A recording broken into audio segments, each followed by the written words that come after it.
If you've ever watched someone rush through a conversation with your loved one who has aphasia or with you, you already know how this feels.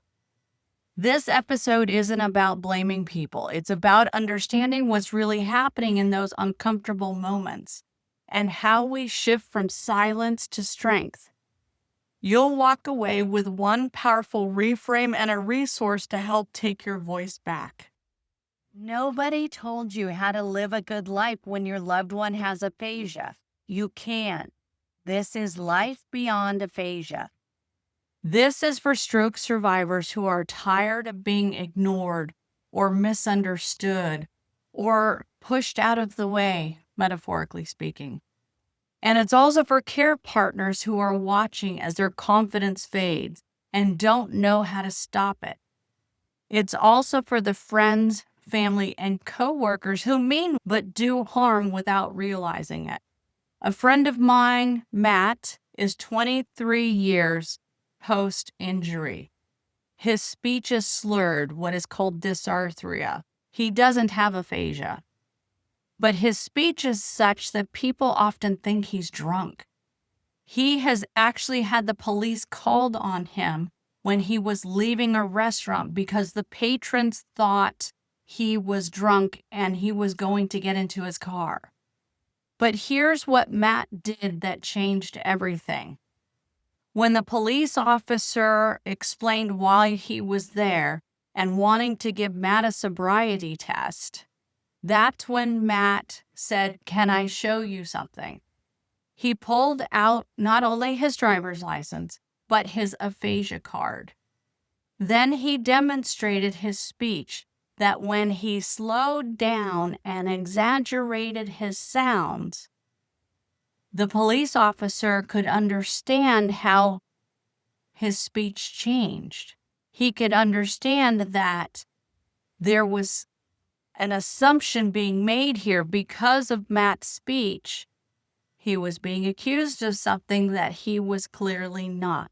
But when he used his speech strategies, his speech was much more clear.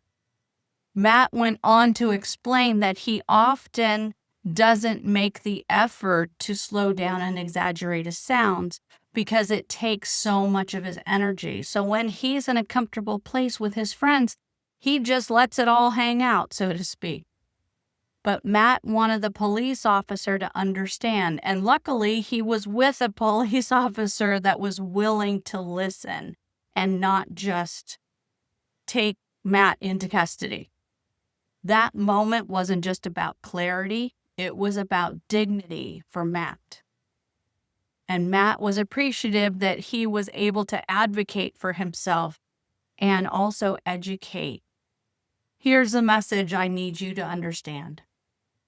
People don't know what to do when they talk to someone who has aphasia. It's uncomfortable for them.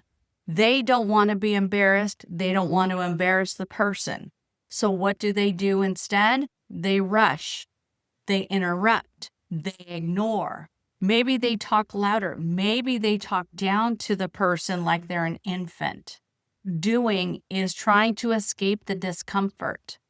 They bulldoze past the person with aphasia or dysarthria, trying to communicate with them. Or it just becomes too much work for them, so it's much easier to just ignore the person with aphasia. And when this happens over and over again, it chips away at the person with aphasia's identity. It reinforces the lie that says, you don't matter in this conversation.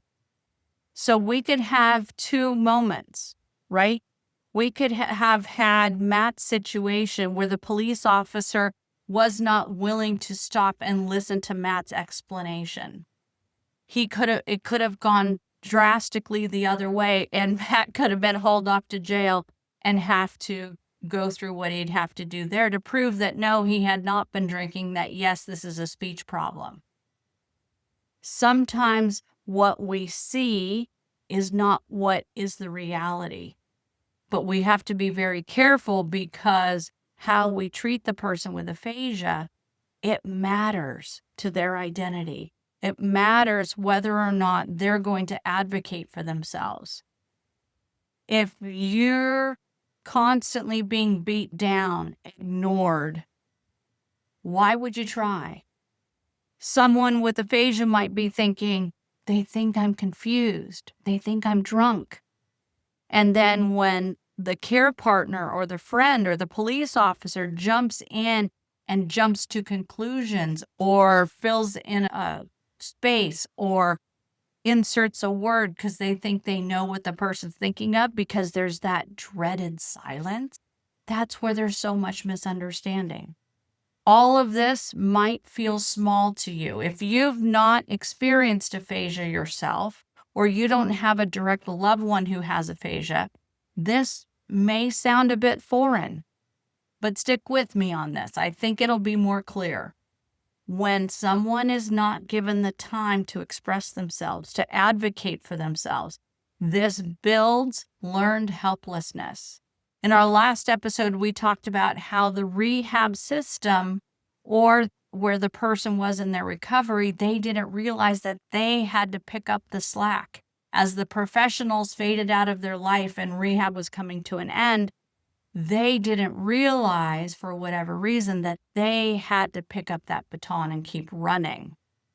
But learned helplessness in conversation, it's not just one rushed moment that's the problem. But when it happens over and over again, when the person is not allowed to have the few extra seconds to find their thoughts to finish it, when we are not willing to slow down our own speech and ask one question at a time, or maybe give a choice, or pause. If care partners jump in to help once, then twice, then every time because they can't be bothered to slow down, that really harms the confidence and the identity of the person with aphasia. And so the survivor is going to stop trying. That's learned helplessness. And it doesn't come from the stroke. It comes from the environment. It comes from the people who don't wait, who don't ask, and who don't make the space.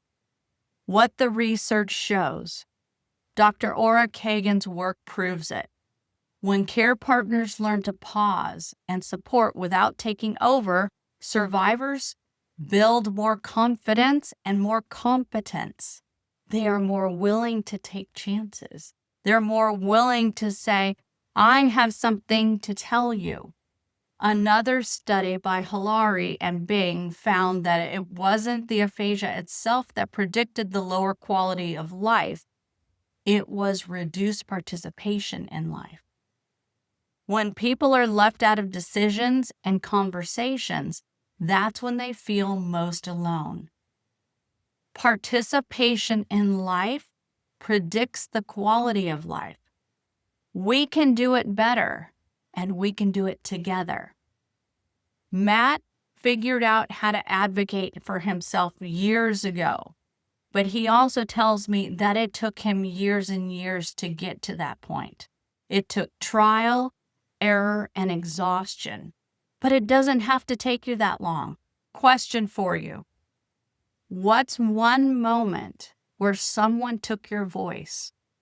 They took it because they were trying to be helpful. And what would it feel like to take that back? To be able to stand up for yourself and say, I have something to say. So here's a prompt for you. Ask yourself, do I wait or do I rush? This is for care partners. Ask yourself, do I wait or do I rush my person? You need to take a step back and look at how do you interact with your person with aphasia. And if you're a survivor, I want you to ask yourself, where could I speak up again? This is not about blame, it's about choice. We can choose to pause. We can choose to listen. We can choose to make space so that our fellow humans who have aphasia can also have control and be able to express themselves. Listen for life and take back what matters. Rehab ends. Life doesn't. Rebuild communication, rebuild connection, rebuild life. This is life beyond aphasia.